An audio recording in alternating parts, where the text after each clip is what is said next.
ইরানের যেসব নারী জনসম্মুখে হিজাব পরতে অনাগ্রহী তাদের চিকিৎসার জন্য ক্লিনিক খোলার পরিকল্পনা করছে দেশটির সরকার। নীতি নৈতিক বিষয়ক মন্ত্রণালয়ের তেহরান সদর দপ্তরের নারী ও পরিবার বিভাগের প্রধান মেহরি তালেবি দারেতসানি এই ঘোষণা দিয়েছেন। তিনি বলেন, হিজাব না পরার জন্য তাদের বৈজ্ঞানিক ও মনস্তাত্ত্বিক চিকিৎসা দেয়া হবে। এই ঘোষণায় ইরানের নারী ও মানবাধিকার সংগঠনগুলো ক্ষোভ প্রকাশ করেছে। যুক্তরাজ্য ভিত্তিক ইরানের সাংবাদিক সিমা সাবেদ বলেন, এই উদ্যোগ লজ্জার। হিজাব পরতে অনিচ্ছুক নারীদের সরিয়ে তুলতে ক্লিনিক স্থাপনের পরিকল্পনা ভয়ঙ্কর। এর মধ্য দিয়ে শুধু শাসকদের মতাদর্শের সঙ্গে মিল না হওয়ার কারণে সমাজ থেকে তাদের আলাদা করে ফেলা হবে। ইরানের মানবাধিকার বিষয়ক আইনজীবী হোসেন রাইসি বলেন, এই পরিকল্পনা না ইসলামী না ইরানের আইনের সঙ্গে সঙ্গতিপূর্ণ। তিনি আরো বলেন, এটি আরো ভয়ের হওয়ার কারণ হলো এই ঘোষণা এসেছে নীতি নৈতিকতা বিষয়ক মন্ত্রণালয়ের তেহরান সদর দপ্তরের নারী ও পরিবার বিভাগ থেকে।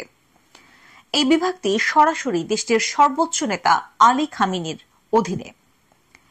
এদিকে এই খবর নারী ও জীবন স্বাধীনতা নামের প্রতিবাদী গ্রুপগুলো এবং নারী শিক্ষার্থীদের মধ্যে ছড়িয়ে পড়ার পর আতঙ্ক ও ক্ষোভ তৈরি হয়েছে।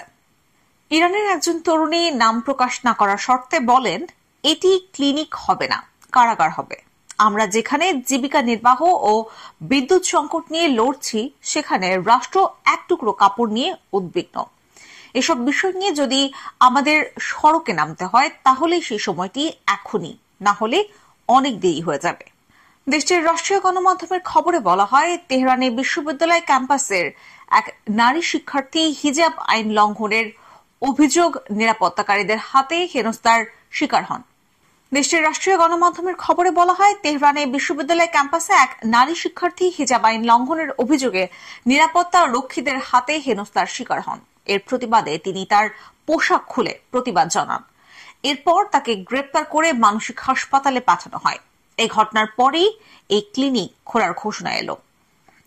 অ্যামনেস্টি ইন্টারন্যাশনাল সহ মানবাধিকার গ্রুপগুলো বলছে, বিক্ষোভকারী ও রাজনৈতিক ভিন্ন মতাদর্শের লোকজনকে নির্যাতন, সহিংসতা ও জোর করে ওষুধ প্রয়োগের প্রমাণ আছে। তারা এই মানুষদের মানসিক অসুস্থ বলে মনে করে এবং রাষ্ট্র পরিচালিত মানসিক সেবাদান প্রতিষ্ঠানগুলোতে পাঠিয়ে দেয়। গত সপ্তাহে ইরানের সেন্টার ফর হিউম্যান রাইটস 25 বছরের রোশঙ্ক মোলাই আলিশা নামের এক তরুণীর ঘটনা তুলে ধরেন।